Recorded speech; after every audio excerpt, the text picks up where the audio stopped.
Hey, hope you're having a great week. Today we are going to talk about goal times. I've received a question specifically about how to engineer goal times into practice. And so, as time is a huge constraint on what swimmers do, so the times you ask them to swim is going to change how they swim. It's a really, really important thing.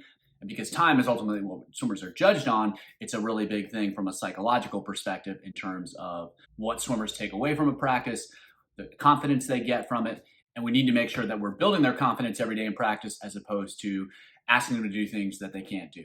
So it's a really, really important topic because it's so central to everything we do in practices and everything that swimmers are trying to achieve when they're trying to swim fast. And so we talked about this a couple weeks ago in terms of stroke count and how to use stroke counts in sets. And the concepts are going to be relatively similar. It's about setting individual goals and setting goals that are appropriate for specific individuals. So this can be a little bit tough to navigate because sometimes swimmers are a little up and down in terms of what they're able to do on a day-to-day basis. And also there's a range of different intensities that swimmers swim at during practice over the course of a week. So sometimes time goals are pretty clear for pace stuff when they have a specific goal that they're working towards. And then sometimes it's not quite as clear when we do some of the more lower intensity stuff, some of the aerobic stuff. So we'll kind of go through all that, some of the strategies that you can use to set goal times for athletes in practice and kind of how to manage that process so you're setting them up to be successful and so that they can have the best experience, learn the most, and swim the fastest. So goal times are really important for a lot of different reasons. One, they motivate performance. So if swimmers are trying to achieve something, they're a lot more motivated, they're a lot more engaged when they have something concrete to shoot for and when they kind of get measured. So if they're trying to go 30 seconds and they go 31, they know that they're close and that can be encouraging. On the other end, if they don't have any specific time and they swim a 50, but they don't know what their time was, they're not necessarily motivated to do anything differently. So it's really great for orienting their effort and their engagement towards a specific target. Goal times can also promote learning because, again, when they're striving to accomplish something, they're going to be trying different things. They're going to figure out what works. They're going to figure out what doesn't work. And over time, they're going to kind of consolidate on the strategies that consistently get them the results that they're looking for. It also improves confidence because if they're consistently able to do what's asked, they develop some efficacy and they develop the belief that they can accomplish things, and that's really powerful as well.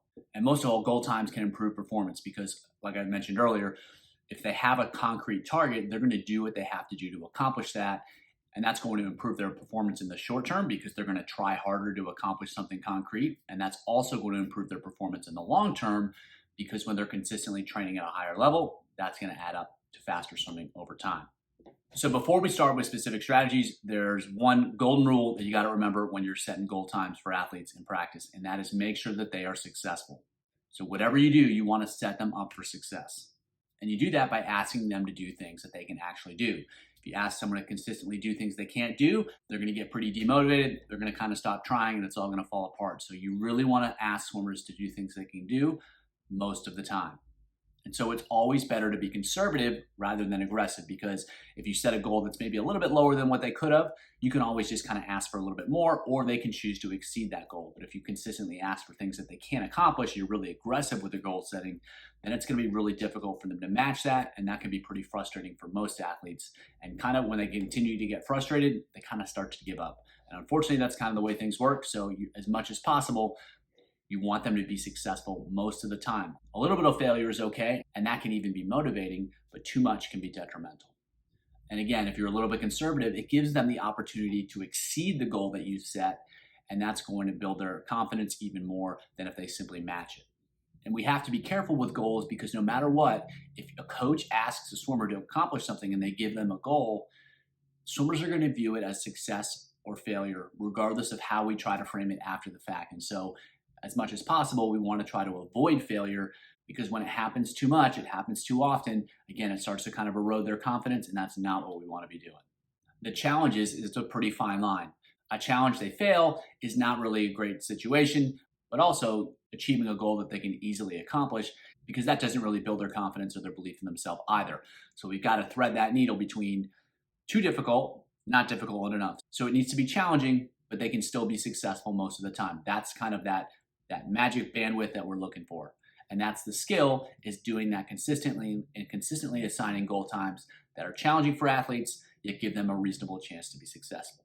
So again, effective goals motivate performance and they increase performance and they also create a positive feedback cycle where swimmers accomplish something, they feel good and they want to try again and try for even more. An occasional failure is motivational and educational too because it helps them learn. We just want to manage that so it's not an overwhelming amount of failure. So now some specific strategies. So there's 3 different ways that you can kind of go about this process. The first is going off of goal times for races. The second is basing goal times off of recent performances in training. And then the third one is starting off with pretty low expectations and then slowly ramping them up over the course of a practice. We'll go through those 3 different variations, what they look like, and when they're best used.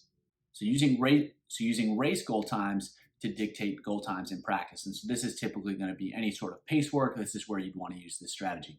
The assumption is that they have reasonable and realistic goal times, because sometimes you have an athlete who's never broken 2 minutes in the 200 freestyle and their goal time is 1:51. While it may be possible for them to do that, it's probably not likely. And no matter how you try to set up your sets, it's going to be really difficult for them to experience success with any sort of regularity.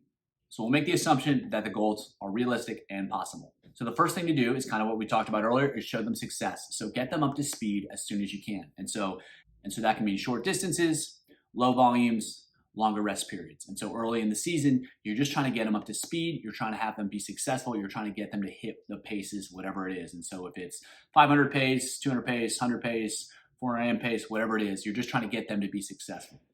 And then once you're successful, then you can start to push it a little bit. So you can start increasing the distances. And so maybe you go from 25s to 50s if you're doing 200 pace.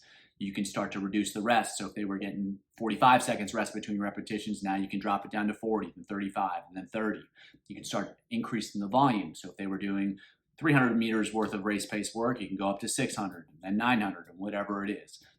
Once they're successful, once they're consistently hitting the times, then you can start making it more and more challenging. That way you're always aware of what they've done recently and you can slowly increase the challenge over time. Another strategy you can use within kind of the race pace thing is you can use like +3, +2, +1. So pace +3, pace +2, pace +1. And that gives them concrete goals. It makes them feel like they're doing pace stuff, but it also gives you a little bit of flexibility in terms of the speeds that they're going to hit. And so maybe early in the season, say their 200 pace is 30 seconds, we can go 350s at pace +3, so they only have to go 33, and then 350s at pace +2, and then 350s at pace +1, so 33, 32, 31.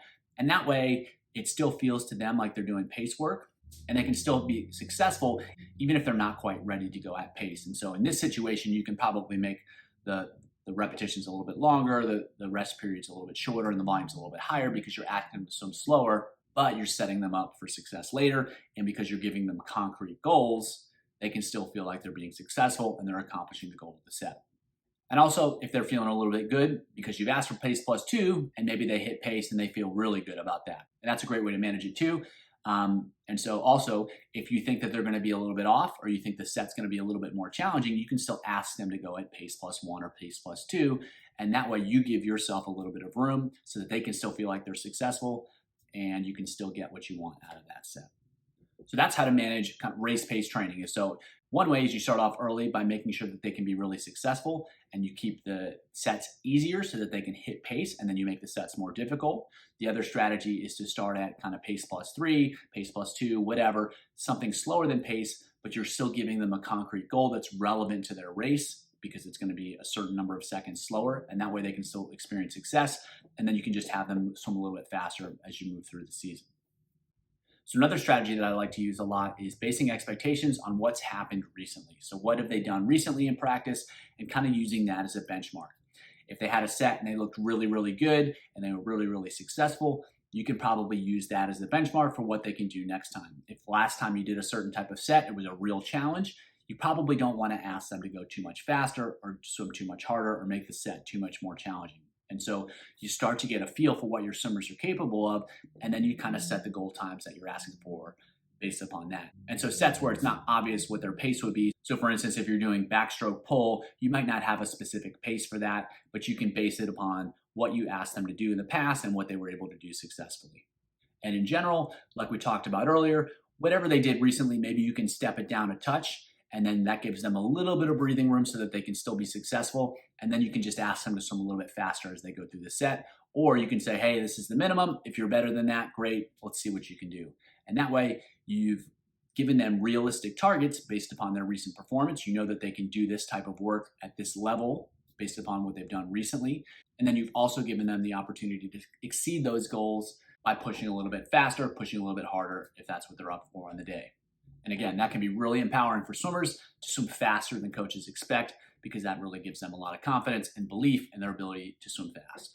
So another strategy I really like to use, especially during more aerobic sets or sets where there's not really any sort of good metric for what they should be able to do. So for example, if we're doing 250s where it's kick swim and I have no idea what good times would be, you just set a low expectation on the first one, you see what happens, and then you kind of ask for more and more performance as you go through. And so using sets where they kind of build into it and descend into it, but you're constantly updating and communicating with them in terms of expectations for the next repetition, that can be a really great strategy, because that keeps them focused on performance. It allows them to be successful because they're getting better as they go. And at no point are you asking for something that you don't feel pretty confident that they can do. So this works really, really well when you don't necessarily know what to expect. And it solves the problem of asking for too much in the beginning and getting swimmers really frustrated, and then they kind of start to check out because they just simply can't do what's being asked of them. And if possible, you never kind of want to put it out there like, I want you to go 53 seconds. And then it's like, well, that was actually a little bit too excessive. Let's just try to go back and just try to go under a minute.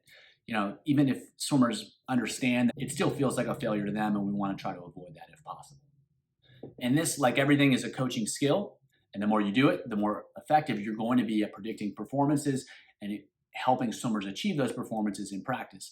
So having a sense of what you want them to accomplish from a performance standpoint based upon their goals, based upon what they've done recently in the last couple of weeks in practice, and then what they've done on that day, can be really effective at helping you set goal times in practice that both motivate swimmers, encourage swimmers, and get them excited about getting better, and also give them a really great sense of confidence, because then they can feel like they've accomplished something and they've made progress. I think that's a mistake that I've certainly made in the past, is that by not providing them with concrete goals, they can go through practice and they may have worked hard, but they don't really necessarily know if they've accomplished something. And by putting numbers on some of this stuff, they can get a really strong sense of accomplishment. When that happens, they start to believe that they can be successful, and they start to try harder. And that just creates a positive feed forward cycle where they start swimming faster and faster and faster. So hopefully that was helpful.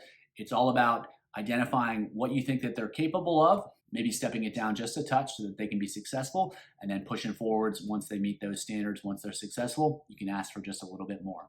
So hopefully that was helpful. I hope you have a great week. And as always, keep it simple.